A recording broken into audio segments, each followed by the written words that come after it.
একদিন এক ছোট্ট ছেলে কাঁদতে কাঁদতে তার বাবার কাছে এসে বলল, বাবা জানো, আজকেও আমার বন্ধুরা আমাকে খেলতে নিল না। ওরা বলে আমি নাকি কুৎসিত। তবে কি দেখতে সুন্দর না বলে আমার কোনো মূল্য নেই? ছেলের এমন কথা শুনে বাবা কিছুটা ব্যথিত হলেন, কিন্তু ছেলেকে নিজের খারাপ লাগার বিষয়টি বুঝতে দিলেন না।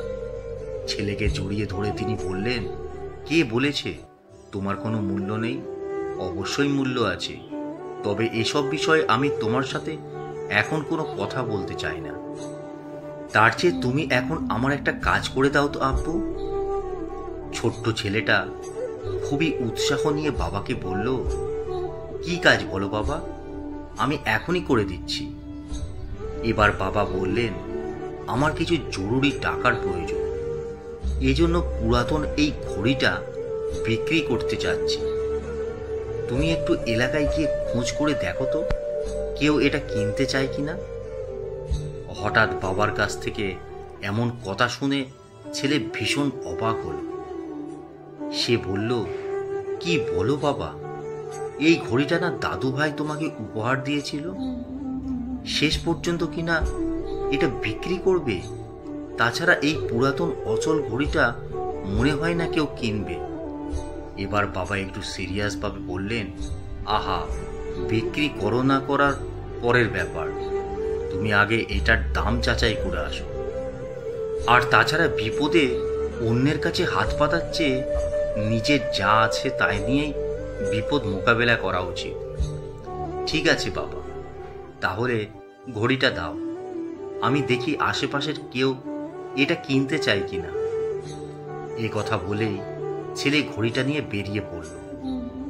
কিছুক্ষণ পর বিষণ্ণ মন নিয়ে বাবার কাছে এসে বলল, তোমাকে বলেছিলাম না বাবা, পুরাতন এই ঘড়িটা কেউ নিতে চাইবে না।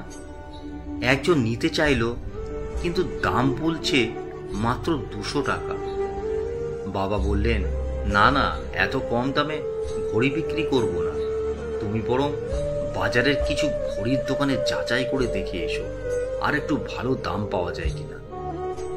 এবার ছেলে ঘড়িটা নিয়ে বাজারের উদ্দেশ্যে রওনা হলো। ঘন্টা দুয়েক পর সে এসে বলল, বাবা, তুমি চাইলেই এবার ঘড়িটা বিক্রি করতে পারো। কয়েকটি দোকানে ঘড়িটার মোটামুটি ভালো দাম বলছে। এক আঙ্কেল তো বলল উনি 2000 দেবে। 2000? না না, ওতে তো আমার কাজ হবে না। শোনো আবু, তুমি শেষবারের মতো আর একটা চেষ্টা করো, এই ঘড়িটা নিয়ে শহরের পুরাতন জাদুঘরে গিয়ে দেখো ওনারা রাখতে চায় কিনা। বাবার কথা শোনা মাত্রই ছেলেটা সরাসরি জাদুঘরে চলে গেল। কিন্তু এবার তার অভিজ্ঞতা ছিল পুরোপুরি ভিন্ন। আনন্দে দৌড়তে দৌড়তে সে বাবার কাছে এসে বলতে লাগলো, বাবা, তাড়াতাড়ি চলো, জাদুঘরের আঙ্কেলরা এটা দেখা মাত্রই আমাকে বলল এই ঘড়িটা আমি কোথায় পেয়েছি। এই ঘড়িটা নাকি একটা অ্যান্টিক পিস, ওনারা এটার জন্য 2 লক্ষ টাকা দিতে চেয়েছে। তাই নাকি? থাক, কোথাও আর যেতে হবে না আব্বু, আমি আসলে ঘড়িটা বিক্রি করব না। এটা তোমার দাদু ভাইয়ের শেষ স্মৃতি, আমার কাছে এটি অমূল্য। বাবা হেসে কথাগুলো যখন বলছিলেন, তখন অবাক বিস্ময়ের ছেলে কিসের যেন সমীকরণ মেলাচ্ছিল। বাবা এবার বললেন, শোনো আব্বু শোনা, আমাদের জীবনটা বড়ই বিচিত্র। ঠিক এই ঘড়িটার মতোই আমাদের মূল্য সব জায়গায় একরকম না। জীবনে চলার পথে কেউ আমাদের অবমূল্যায়ন করে এড়িয়ে যায়, আবার সঠিক স্থানে গেলে ঠিকই সঠিক মূল্যায়ন পাওয়া যায়। তোমার বন্ধুরা তোমাকে খেলতে নেয়নি বলে নিজেকে মূল্যহীন ভাবার কিছু নেই। আসলে ওরা তো তোমার বন্ধুই নয়।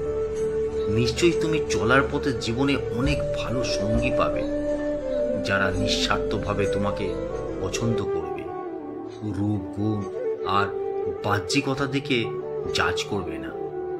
তাহলে বলো তো আব্বু সোনা, আজকের ঘড়ি বিক্রি করার এই বিষয় থেকে তুমি কি শিখলে? ছেলে খুবই খুশি মনে বাবাকে বলল, তোমাকে অনেক ধন্যবাদ বাবা। আজ আমি বুঝলাম জীবনে চলার পথে সবাই বন্ধু হতে পারে না, আর সবার কাছ থেকে গুরুত্ব পাওয়ার আশা করাও বোকামি। সঠিক স্থানে গেলে ঠিকই সঠিক মূল্যায়ন পাওয়া যায়। বাবা ছেলের এই গল্প থেকে আমাদেরও অনেক কিছু শেখার আছে। জীবনের ধ্রুব বাস্তবতায় আমরাও মাঝে মধ্যে ঠকে যাই, ঠেকে যাই। ভুল মানুষের কাছে অবমূল্যায়িত হয়ে নিজেকে পরাজিত ভাবতে শুরু করি। জীবনের পরিক্রমায় এসব ভুল মানুষের সাথে জড়িয়ে থাকা দুঃসহ স্মৃতি ভুলে যাওয়াই ভালো। সামনে ভালো কিছু অপেক্ষা করছে। বুদ্ধিমান তারাই যারা সঠিক সহযাত্রী আর উপযোগী পরিবেশ খুঁজে নিতে পারে।